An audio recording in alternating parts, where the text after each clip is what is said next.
Hello, everyone. Welcome back to another Afro News at Noon, where we give you a lunchtime bite of news. This is our third episode, and we're so happy to be chopping it up with you on this marvelous Monday.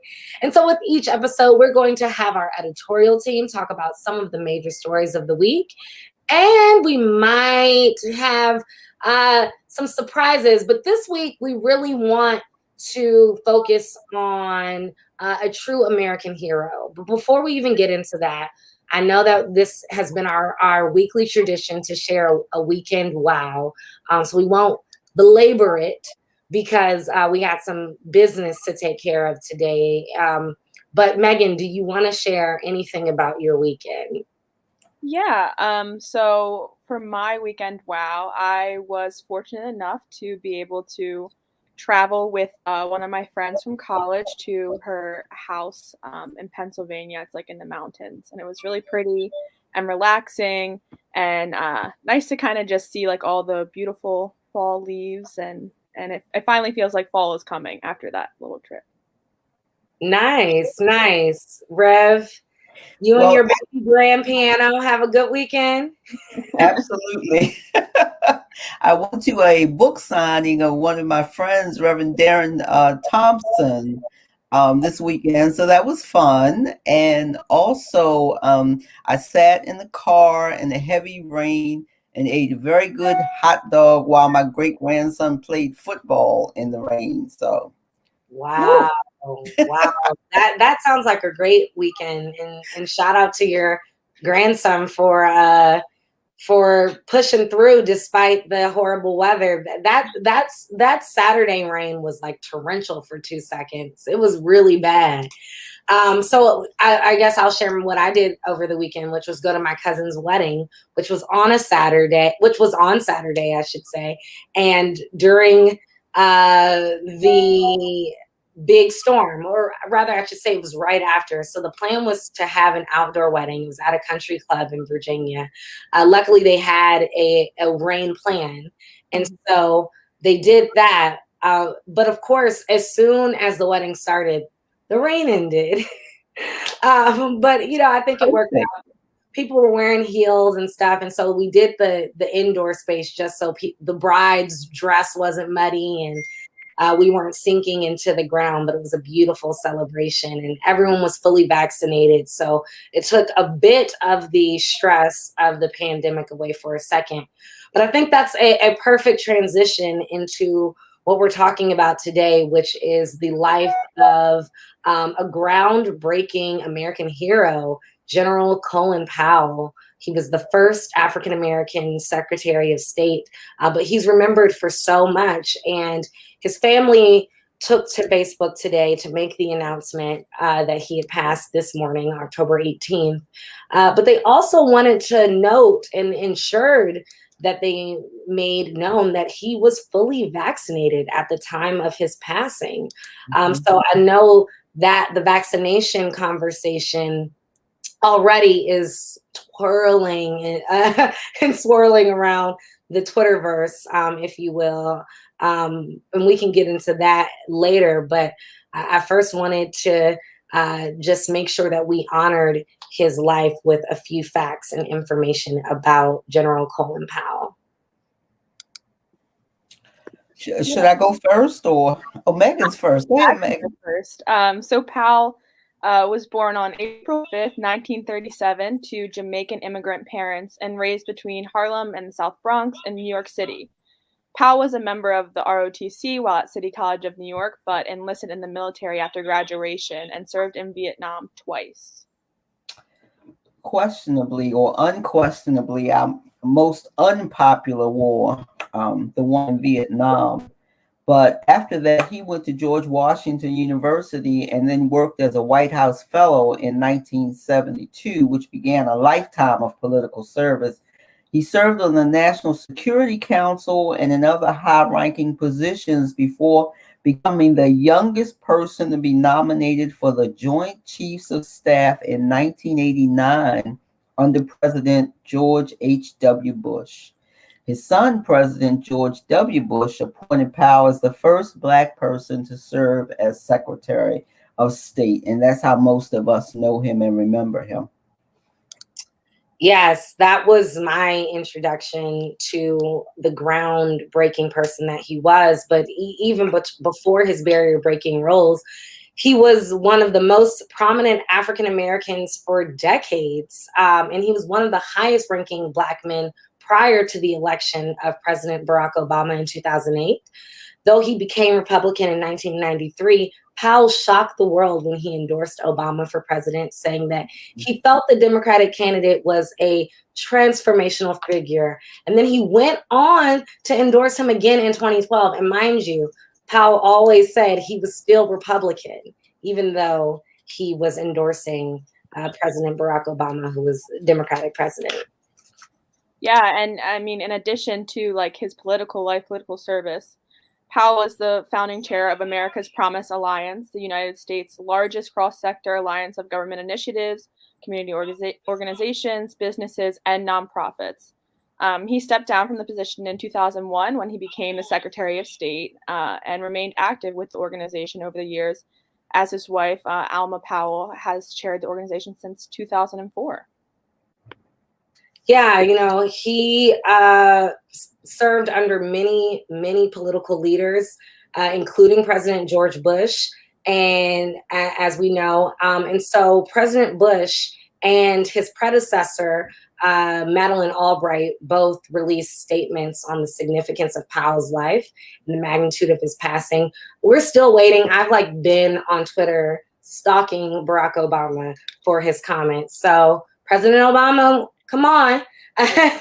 We need to hear from you. And I know you're in mourning, but we need to hear your words about this great American hero and great African American hero.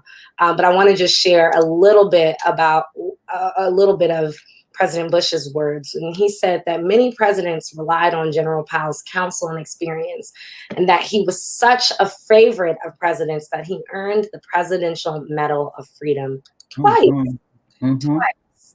So, Rev, I mean, you, not to put you out there, obviously, but you've sort of been reporting longer than us, and we know that you've known the magnitude of this man for quite some time. So if you could sort of just start by sharing why Colin Powell is so important to the Black community, but also to American history and American culture in general. I think that more than his importance just to the Black community, I can remember a time when Republicans and Democrats worked together with integrity for the good of the country. And so all of the things that needed to be done, they did them. They can do them together. They could work on councils together and all of that. And thinking about him this morning makes me sad, not only because of his death, but because of the loss of that time in our country's history. And because my thought, I was sitting looking at my computer doing something else when the alert came, and my thought was, Colin Powell was somebody who always told me the truth. I could depend on his honesty and his integrity. And it didn't mean that I agreed with his politics, but he always told the truth. And I think that's just a marvelous legacy for anybody to have. And that legacy was a benefit not just to African Americans, but to the country as a whole. Absolutely, absolutely. So as you all know, we, maybe you don't know, but you can see it right now. We have already begun covering the passing of Colin Powell on AFRO.com. We have an Afro News at Noon brief that's also coming online if it's not already there. And then we're working on a more in-depth story for the website as well as for this week's paper. So I just wanted to make sure that you guys see that we are already covering General Powell on AFRO.com. So make sure you tune into that. Megan, is there anything else you want to share about General Powell or his major contributions to the United States? Yeah, I kind of wanted to echo what Reverend Boulware said, because like just learning that obviously as like a longtime Republican, you may not expect somebody to endorse a Democrat for a presidential election, but I think again it just shows that honesty, because it is unfortunate where we are today in politics with the polarization and everything like that. And that, you know, that's even if you are registered as Republican or Democrat, you can't necessarily just assume that somebody that is opposing you doesn't have as good as policies and things like that. And just being able to recognize a good political candidate when there is one, I think is really powerful. And also rising through the ranks, like that is a success story. Like what a great leader, what a great example of excellence in, you know, serving in a war and then becoming Secretary of State later in life. I think that's just amazing. Yeah, and Rev noted that Vietnam is sort of the unpopular war, particularly amongst African Americans. You know, we were uh, fighting so hard on the front lines here in the United States for justice, and then fighting on behalf of the country, and losing our lives. And so to know that he felt like it was important not only to serve, I think, the American people, but then to go on and, as you said, Megan, rise in the ranks and really dedicate his life to service to the American people, I think it is really telling and a testament to the person that he was. Because, you know, I'm just thinking about myself. I think now Black women still don't get enough rights and respect. But I don't know if I comfortably feel comfortable fighting for America. As much as I'm proud to be an American, and as much as I, you know my privileges as an American citizen, despite the fact that I'm a Black woman and persecuted in this country, I don't know if I'd have the confidence that he did. So I personally really respect him. And I just wanted to add a little bit to that conversation that Rev and Megan noted about how he went beyond the divisiveness of Republican and Democrat. And years ago, he said, actually, when he was endorsing Barack Obama, that we have lost a remarkable and we've got to say to the world, it doesn't make any difference who you are or what you are. You're an American, you're an American. Now I'm literally reading the story I'm working on, so excuse the mix of quotes. I was about to read his family's statement, but I think his quote about if you're an American, you're an American. We have to stop this divisiveness in the country. He said this in 2008, so more than 13 years later. We're remembering his words and the man that he has been and contributed to this country, but we're also talking about the same stuff. We gotta stop. We gotta stop with this separation and dividedness that we have here. So thank you so much, General Powell. Or what I guess everything that I'm saying, they're saying General Powell. But I thought that when you have a higher ranking position, which I thought Secretary of State was, that's the term or the respect terminology that we have post him being general. But what is that rule, Rev? I don't know if there is a rule, but I think once you're a general, you're always a general. So he was just General Powell, who also was Secretary of State. Got it. Yeah. Well, thank you so much, General Powell. We appreciate your service, and the AFRO will continue remembering you and sharing stories and sharing quotes and anecdotes as we get them. So be sure to tune in, everyone, to our coverage of the life and legacy of General Colin Luther Powell this week and beyond on AFRO.com and in our Legacy Edition. So I think with that said, let's talk a little bit about what we have coming up in this week's paper. Well, of course, there'll be a lot of General Powell in this week's paper. Our archivist has been searching since this morning to see what she can find for us to add to our legacy edition, as we call it, as we recall some of the great things that we want to share with our community. Also for all of our foodie friends, and this is not for the paper as much, but for all of our foodie friends, it's Restaurant Week in Baltimore County. So you want to check out the website and see who's offering what and what prices, and grab all those people that you owe lunches and dinners to, and get it done this week while it's reasonable and fun, and help out the economy, because everybody's trying to make up for lost time that we've lost during the COVID pandemic. Now, you can always look forward to Ralph Moore's The Moore Report. We'll have that in the paper this week. Have no idea what he's going to be talking about, but Ralph is always talking about something good. And we will be remembering the young man from Mervo, Elijah Gorham, I believe his name was, who lost his life last week. We attended the tribute from the weekend. Our photographer went. So we'll have more in the paper about him too. But stay tuned for Afro News at noon every day, because we're churning it out just for you. Absolutely. And Megan, I know that you're cooking up some good business stories, as well as a new episode of Pleasure Doing Business with You. So share with the folks what they can expect this week. Yeah, so tomorrow the new episode of Pleasure Doing Business with You will come out.